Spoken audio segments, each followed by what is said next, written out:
Double back fist strike. Step back into right twisted horse. Opening position and withdraw fists to sides. Bow.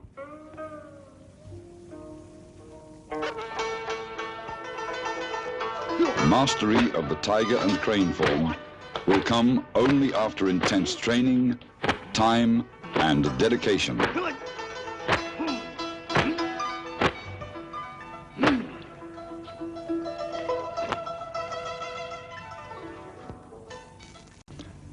After mastering form, you must learn the classical application of techniques against an opponent to learn where and when to hit. Stress correct form, never strike your partner. The following are examples of basic applications. The most popular name for this technique is the fierce tiger descends the mountain. Against a right reverse punch, defend with an inward block and a right tiger claw. This technique is the butterfly's scatter. Against a choke, defend with double circle block and double tiger claw push. This technique is reincarnation of the fulfilled crane. Against a left lunge punch, defend with a left crane block and a right crane beak strike to the throat. This technique is monk suns the corpse. Against a right roundhouse kick, defend with a high block and double high-low punch. This technique is fist slides through the sleeve. Against a left lunge punch, dodge and punch simultaneously. This technique is the bent spring leg method. Against the left lunge punch, block and trip opponent using leverage of your right arm and leg. Or against a right lunge punch, sweep opponent.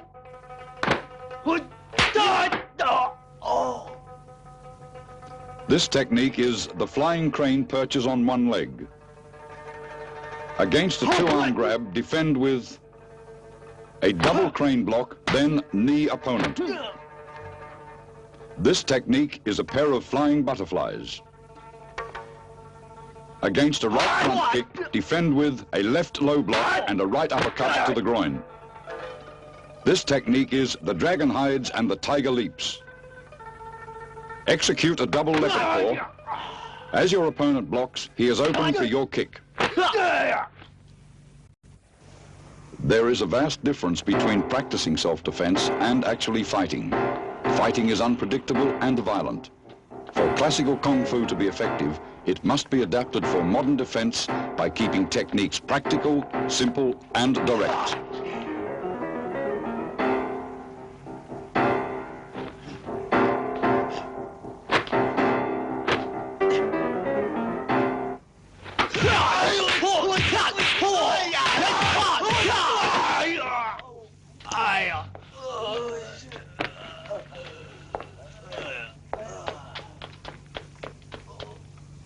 Surprise opponents.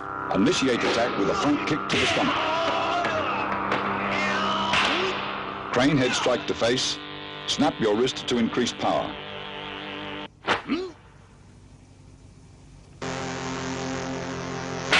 Tiger claw to chin, elbow to solar plexus. Torque action in the waist will increase power.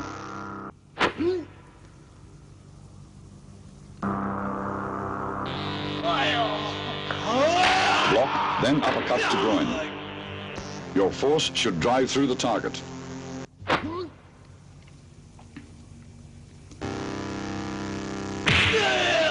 Double punch. Attack different targets simultaneously.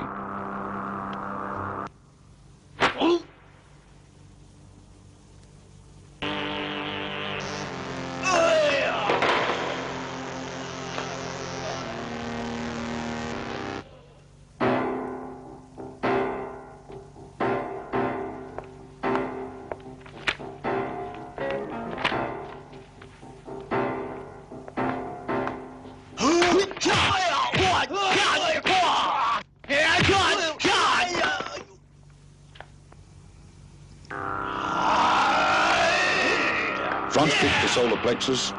Powerful kicks originate in the hips, not the muscles. Tiger claw strike, then grab to groin. If grabbed, strike with a free limb.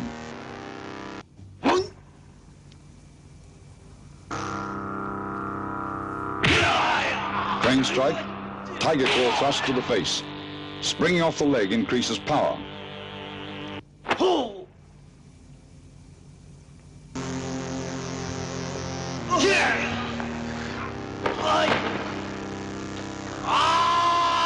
High block, then leopard paw to lower abdomen, block and attack simultaneously.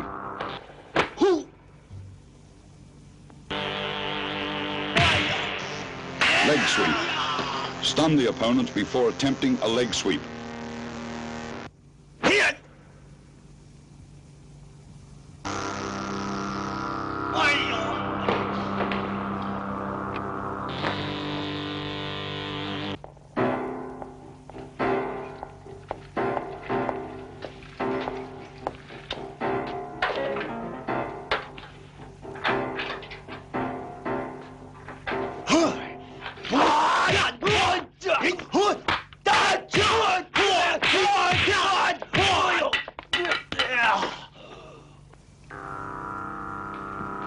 Not being there is always the best defense. Back fist to kidney. Timing is the key to a successful strike.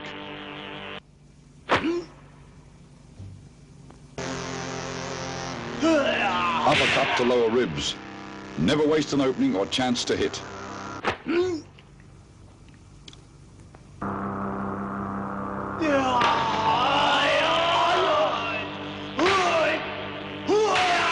Leopard paw to throat.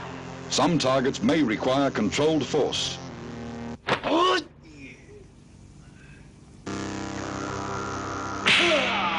Crane beak to bicep. These strikes are effective at pressure points.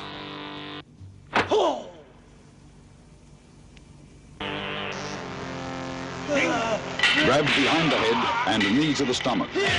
Always defend aggressively. Don't stop until your opponent is subdued.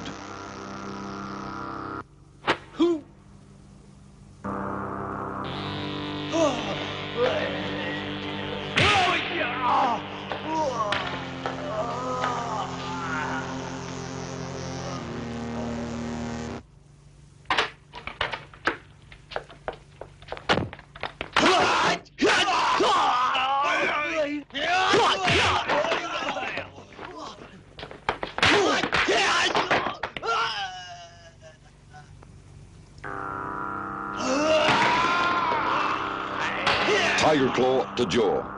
Observe the economy of motion.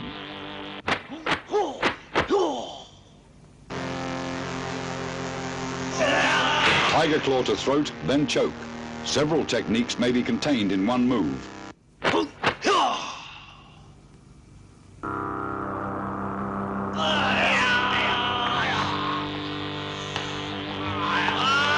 Push attacker, then punch to midsection. Use one opponent to shield you from the other.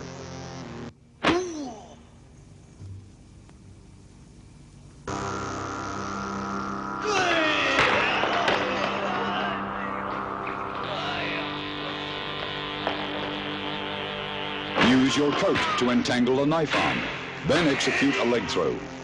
Resourcefulness is an asset in defense.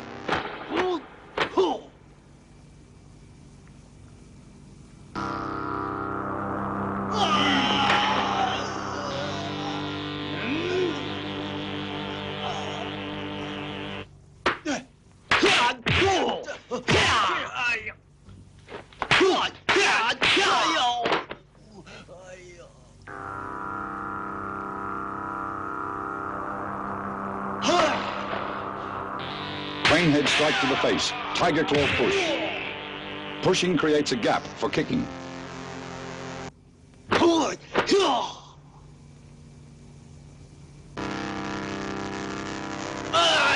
Execute a slipping front kick.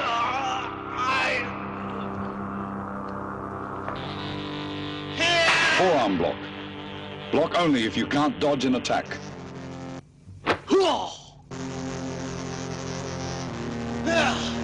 Cross block. Each technique should flow into the next.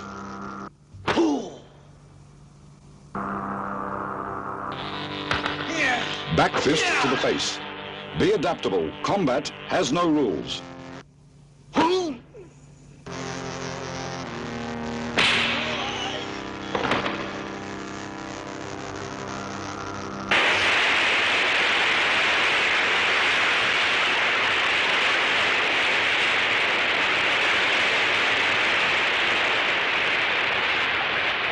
The art of Kung Fu actually transcends the necessity of combat. Once the mind has been emptied of all concern for self-defense, physical and psychological energies may be rechanneled into spiritual development, for ultimately, as the Shaolin monks well understood, Kung Fu begins with the conquering of the opponent and ends with the conquering of the self.